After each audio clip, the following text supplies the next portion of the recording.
This is Bookmarks with Richard Gadds. Hello again, Richard Gadds here. We're back in my kitchen in Keynsham, and over a cuppa today I have with me Lynne Taylor, the author of Death in Valetta. Thank you for talking to us, Lynne.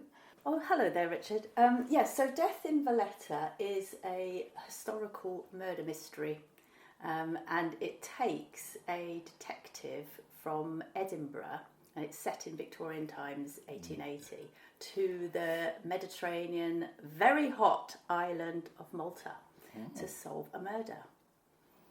So why that particular setting? I was born in Malta. Oh, right. So it's always had a special place in my heart. Yeah. I'm not Maltese. My dad was in the RAF.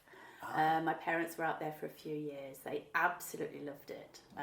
I was only there while I was a baby, but I have been back since. It was the first holiday I took as an adult.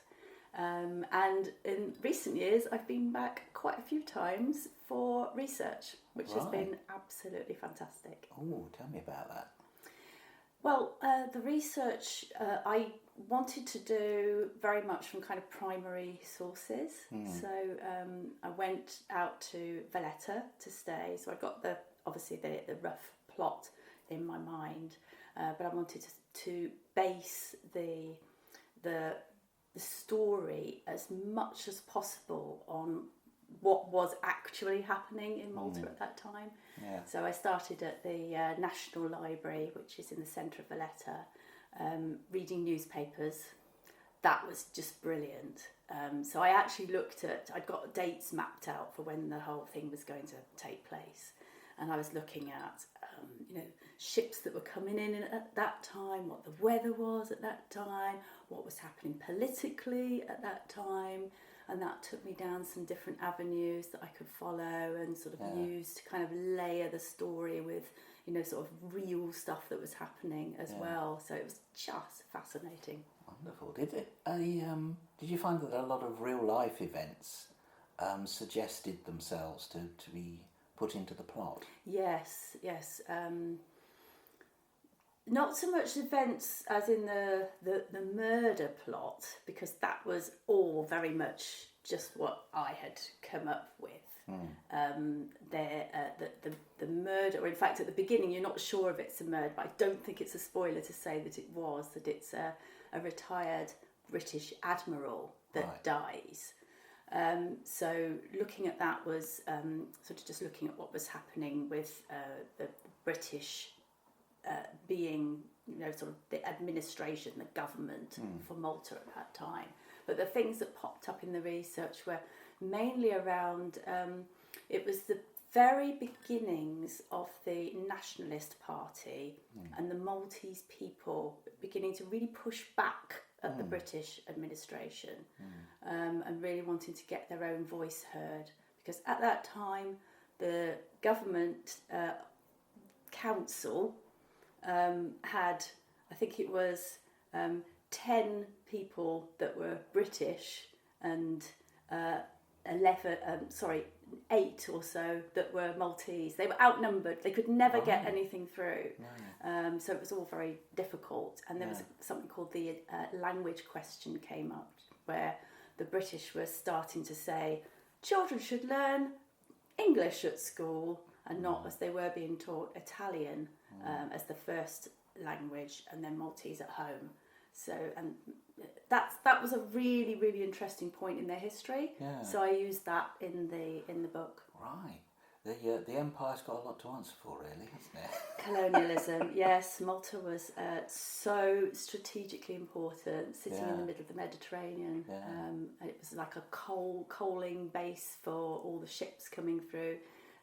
The Suez Canal had opened just 15 years before, so it had become the route through to India and the Far East. Right. Sell me Malta, because I've actually never been there, and it always sounds like an interesting place. It has such a fascinating history. Yeah. It really does. It's very small. It's smaller than people might think. Oh. It's about the size of the Isle of Wight.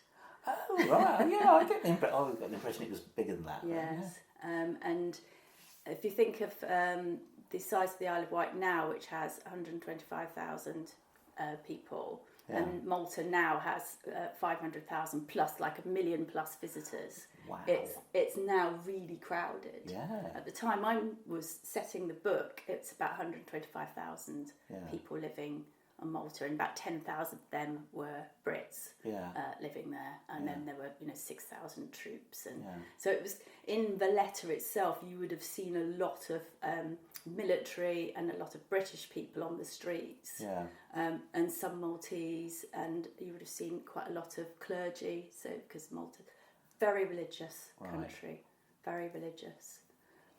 So yes, it's a vibrant country. It's the people are lovely people, and at the time it just had that kind of Victorian Little England, I think, feel about it. Yeah. The hero of Death in Valetta, he's a Scotsman. He is. Why did you choose an outsider for that? And do you think that was that part and parcel of the story? Yes, I was trying to think of, well, who could you send to Malta? So the idea was that they didn't have a detective department, and that's some of the research I did. They didn't have a detective department in the Maltese police, and they needed, because this murder was, something that was very much at the high society part of the culture. They needed, the widow is saying, we need someone to come in and actually do a proper investigation. She says she wants Scotland Yard. The governor feels that it would be better to get a Scot in, because he's from Scottish background, and so they call upon Inspector Sam McQueen. And my feeling was that, who better to come in than someone from the grey, damp streets of Edinburgh, who was brought up in the the Presbyterian church, the Wee Frees. His father was a minister. Right. Now, his father was a minister. He actually has rebelled against that background. So he is a whiskey drinking, smoking, sort of pub, someone who sits in bars. So he's not squeaky clean, but he does come from that background. So the rich Roman Catholic influence, the church, is something that's really going to hit him, and it's that feeling of he's not sure whether he feels like he shouldn't, like it, but he gets a little bit drawn in. Right. So he's kind of an outsider in every possible way. He's an outsider in every possible way, which is and also because he is anti-English, as many Scots were, maybe still are. Yes. So he's not very comfortable at being in amongst the British establishment, the very colonial establishment of Malta. Right. But he's a very solid detective. He kind of knows what he's doing. Is he going to feature in a whole series? I do have a series planned. Yes, I do. So I've got. What's going to keep him on the island? Well, possibly murders keep popping up. Before he can go. Before he can go. I did think about that there've been quite a lot of detective novels that are set on islands. Yeah. So if you think of the Shetland series, there was Death in Paradise on the TV, and there's this other Jersey, of course, with Bergerac. So that island setting is something that I think works really well. Yeah.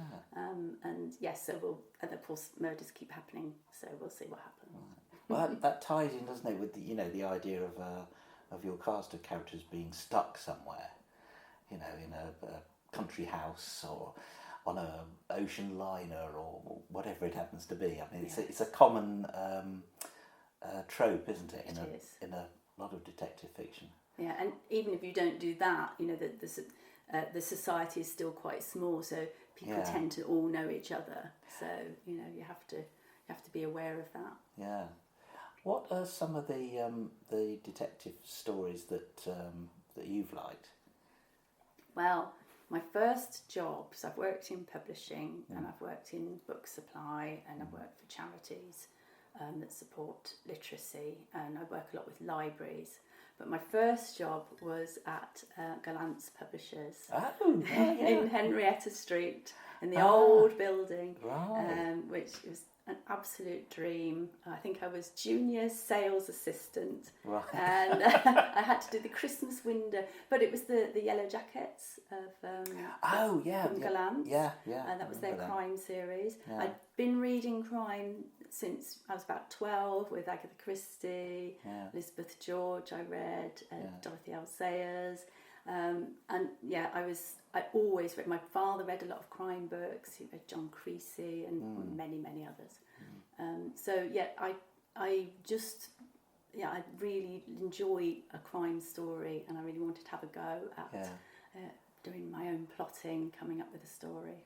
Oh, good stuff. So, I remember that building in Henrietta Street.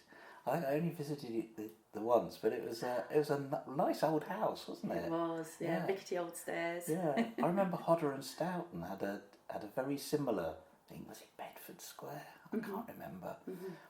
But I was amazed going into that, because I don't think I'd been into many publishing offices before that, and the mess. Yes, the chaos. Yes, stacks of books and paper, and this all up the stairs, and this, that, and the other. And it was really eye-opening. just fascinating. Yeah, it really was. So were you on the editorial side? No, I was always on the marketing side. Ah, right. Yeah. I've always been on the marketing side, and then on like project management as I moved through. Yeah. Well, many years ago when I had a proper job, book marketing was something I was in for years as well. You say in book supply. Which company was that? That was in Birmingham. That was Peter's. Peter's Library Service. Yeah. Peter's Library, who sold books to. They were children's books only, and they sold to libraries. Yeah. And at that time, they had a really big showroom, and the librarians would come in and have a great big trolley and take the books off the shelves. Yeah. And it was just fantastic. And we did really good events with children's publishers. Yeah. And there's nothing better than the sort of range of children's writers and illustrators who so inspire children. So that was very much something that I was passionate about and worked for many years. Yeah. That's interesting, because I worked for Books for Students in Warwick. Yeah, so that's amazing. So it was, we were in very much the same market. Yeah, well, I worked with a friend called Anne Sarag, and we set up the Summer Reading Challenge, and we did that with Books for Students. Oh, right. So Books for Students did the book supply. Right. Yes. Out to libraries. Yeah. How fun. Yeah. Yes, because I always remember our showroom as well. Yes. And as you say, we'd have teachers and librarians sort of going around collecting loads of tickets and this, that, and the other. It's a small world, isn't it? It is a small world. We have found this connection. We have found this connection, indeed. So tell me a bit more about the book. Why did you want to write it? I had always wanted to write, but I had definitely put it on the back burner. You know how it's one of those things you think one day. In fact, I remember I was with a friend of mine, and we were out for a day with work, and we stopped for a cup of tea somewhere. And for some reason, something she said, I sort of said, I want to be a writer. And she said, that's brilliant, you've got to do it. So that was how I sort of thought, right, now I am actually going to start on this path. So I started to do a little bit of writing. I did an evening course at Bath College. Right. So that was the first sort of bit where I was, getting some a tutor and some ideas for structure and things to think about, characterisation, the 3-act plot, that sort of thing. So I did that with the aim. My aim was to do a creative writing master's degree. So that's what I wanted to achieve, which I did at Bath Spa University. Ah, right. Oh, we're in connected Horsham. there. My son went there. I love that campus. Yes. It's beautiful, isn't it? Sort of out in the it was a dream come country. true. Yeah, it was a dream come true. Yeah. And I started writing the book as part of my course. And so following the course, finished the book, and then I've been looking for publishers. It's taken quite a while, but... How was that process? Because it's very different for everybody. It is very difficult because it's very clear that you need to get an agent before you can get a publisher. And it's very hard to get an agent because they get so many applications the whole time. I heard something about 4,000 to get through, and I can't remember whether that's a month but it's a lot anyway. So I hadn't got anywhere with agents. There are independent indie publishers. Yes. And Bloodhound Books is one of those who specialise in crime, also specialise in romance type books. And I sent it to Bloodhound Books at the same time as sort of like my third batch of agents. And I couldn't believe it. They just wrote back very, very quickly and said, "We love the book and we're offering you a contract." And I was like, "Excuse me? No agent?" Absolutely. So, so it's directly published. Yeah, there's nothing quite so much fun as that first contract, is there? It was good. So I'm really grateful to Bloodhound Books because they're doing this. They're doing this to give writers the opportunity to be published. So that they've got a wide range of writers, and they are primarily for ebooks. So it's primarily Kindle, but there are paperback books available from Amazon, and you can order them from bookshops as well. So you can have a paperback. But obviously the widest reach is through Kindle. Yeah. And there's a lot of crime readers out there who, they just want the next crime book. Yeah. This is what I found, a lot of crime readers are voracious readers. They really are. And they get through, half a dozen in a week. And I think, wow. Are you working on the next book? I am. I'm working on the next one right now, yes. Right. And I'm giving myself quite a short amount of time to try and finish it. Because I've already had people saying, "When's the next one coming?" Right. So I feel this pressure. It's the second album problem, isn't it? It is. But yes, I think that people have liked, in the book, they've liked that sort of learning about Malta and its history and the setting. They've enjoyed that. I've just recently created a map so that you can see the places featured in the book on a Google map with the name of what it's called today. So if anyone's going to Malta and wants to find out where a little bit, events from the book happen, they can sort of have a look on the map. Excellent. Oh, that'd be fun. Right. Are we allowed to know anything about the new book, or is it still very secret? I think it is very secret at the moment. Right. Yes. Well, that's entirely in line with what I do. I hate telling people anything about a book until it's done, or at least the first draft is finished. Yes. I think that's very sensible. Yes. Well, Lynne Taylor, thank you very much for coming along and telling us all about the book. It's been great fun. Thank you for having me.